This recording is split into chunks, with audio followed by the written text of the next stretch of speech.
조선일보가요, 지난 토요일에 이어 어제 또다시 갤럽 조사를 가지고 중도층에서 고전하는 여당 보수층 결집도 느슨해졌다. 똑같은 기사를 반복으로 2번 게재했습니다. 그래서 국민의힘의 내부 위기감이 고조되었다.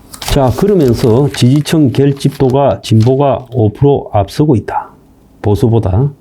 그리고 한덕수 총리 탄핵안 이후 보수가 강하게 뭉쳤지만 이재명이 중도 선언 후에 진보가 더 단단해졌다. 자, 내가 생각할 때는 이재명이 중도 보수 선언이요, 국민의 코미디가 됐다고 생각하는데 조선일보는 왜 이렇게 생각할까요?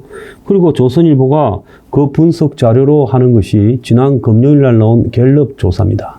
자, 월요일 날 메이저 3대 여론조사에 속하는 리얼미터 조사가 나와서 거기는 보면 오히려 보수가 여전히 뭉쳐있고 중도가 더 올라가고 있고, 자, 진보가 내려가고 있다는 것이 명백하게 나오는데 왜 조선일보는 거듭 연달아 이런 보도를 할까요? 자, 조선일보 이런 행태가 어떻게 영향을 현실 정치에 미쳤는가 보면요, 권성동이가 그저께는 공수처는 사기 수사를 했고 현재는 사기 탄핵에 동조했다라고 했습니다.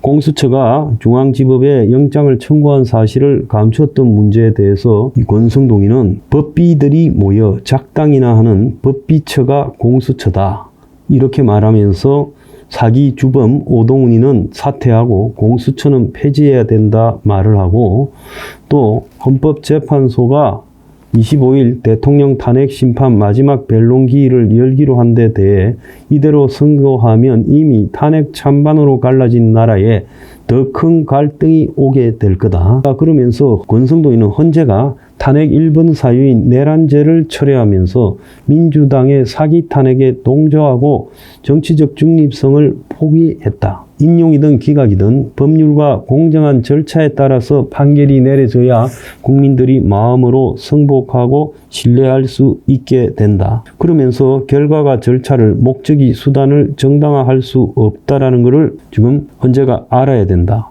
이러면서 사법부에 대한 불신이 우리법 연구회를 중심으로 거기 출신인 판사나 헌법재판관들이 의심을 갖다가 여러 가지로 자초하고 있다. 헌재에서 어떤 결과가 나오든 받아들일 것이냐라는 질문에 당의 공식적 입장은 정해지지 않았다.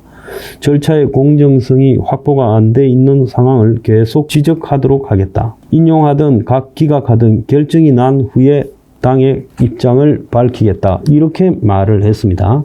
그런데 딱 중도층이 위반한다 보도가 나간 다음 날 권성동이가 탄핵 심판 결과를 수용하겠다라고 말을 했어요. 판결 불복 의혹에 선을 긋고 현재 결과는 단심이기 때문에 수용할 수밖에 없다. 그러면서 국민의힘이 강성 보수층을 중심으로 헌재의 재판 결과에 대해서 불복할 수 있다라는 비판을 일축했다고 합니다. 자, 이런 식으로 조선일보의 이런 중도층이 위반했다, 보수들의 결집세도 약해졌다라는 보도가 곧바로 이런 권성동의 발언에 영향을 미쳐서 탄핵 불복 승복 말하지 않겠다 해놓고는 승복하겠다고 바꿔버렸어요. 하루 만에요. 오늘 아침에 보면 또 다른 여론조사가 있습니다. 대구일보하고 지역 언론인 클럽에서 에브리 리서치의 여론조사를 의뢰했는데요. 윤통 지지가 48.2로 오히려 3.6% 올라갔고요. 윤통 탄핵 반대는 49.4로 3.3%가 내려왔습니다. 국민의힘 지지율은 1.6%가 올라가서 43.5%고 민주당의 지지율은 36.7%인데 마이너스 1.7%, 즉 1.7%가 내려갔어요. 이재명이 비선거권 상실할 거다가 50.4, 이재명이 무죄가 될 거라는 것은 38.4%밖에 안 됐습니다. 갤럽 조사가 뭐라고요? 그게 미국 갤럽하고 관계 있는 회사입니까? 이름만 그리 쓰지. 그게 뭐라고 그 조사를 가지고 이렇게 조선일보가 탄핵에 승복하라고 강요하고 있는 겁니까? 자, SBS가요, 어제 8시 뉴스에서요, 중도층 민심이 어디를 향하냐, 여론조사마다 엇갈려서 안개 속이다 이랬습니다. 그래서 SBS 8시 뉴스에 보면요, 요즘 중도층 민심이 어떤지 한번 보겠습니다. 최근 발표된 여론조사에서는 중도층 마음이 어디로 향하고 있는지, 중도층을 한 여야의 정책이 얼마나 변화를 미쳤는지 보겠다. 이렇게 말을 하고, 여론조사 리얼미터가 20일부터 이틀간 실시한 정당 지지도 조사에서는 국민의힘 42.7, 민주당 41.1로 오차 범위 안에 있고, 자신의 이념 성향을 중도라고 밝힌 사람만 따로 떼보면 민주당 45.6, 국힘 35.3.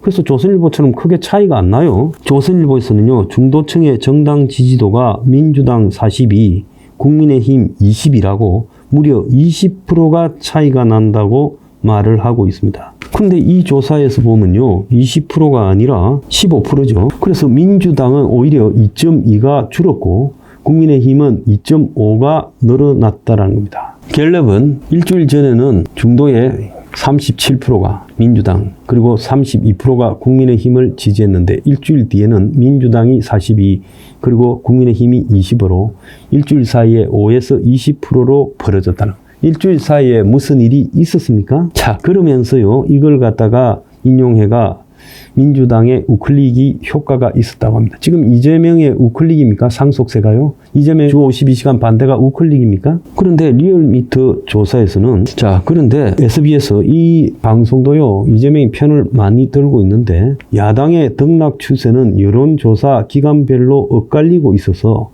중도층 민심을 단정하기에 이르다는 게 대체적인 평가다. 이렇게 결론을 냈어요. 그래서 중도층이 어디로 가고 있느냐를 한 개 여론조사를 갖다가 보고 이렇게 판단하는 것은 옳지 않다는 겁니다.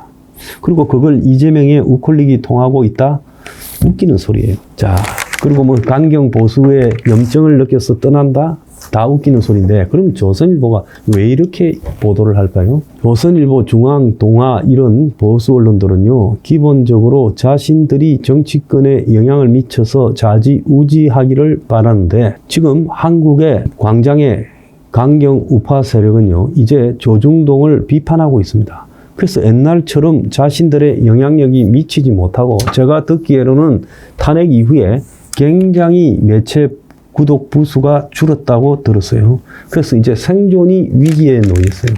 그러니까 어떻게 하겠습니까? 말 잘 듣는 멍청한 국민의힘을 통제해서 끌고 가고 장외의 강경 세력을 분리시켜서 고립시켜야 되겠다고 보고 있어요. 왜? 자기들한테 동조하지 않고 자신들을 비판하니까. 그래서 최근에 보면 조중동이 세이브 코리아를 띄우고요, 정강훈, 광화문 세력을 이렇게 막 폄하하고 의혹을 제기하는데 앞장서고 있는 겁니다. 그래서 조중동이 과거처럼 보수를 잡고 자기들이 보수에게 코치하고 방향을 끌고 가는 이런 주도권을 놓치게 되면서 강경 우파를 견제하기 위해서 중간층이 떠나고 있다는 보도를 하고 있는 겁니다. 우리 제대로 알아야 돼요.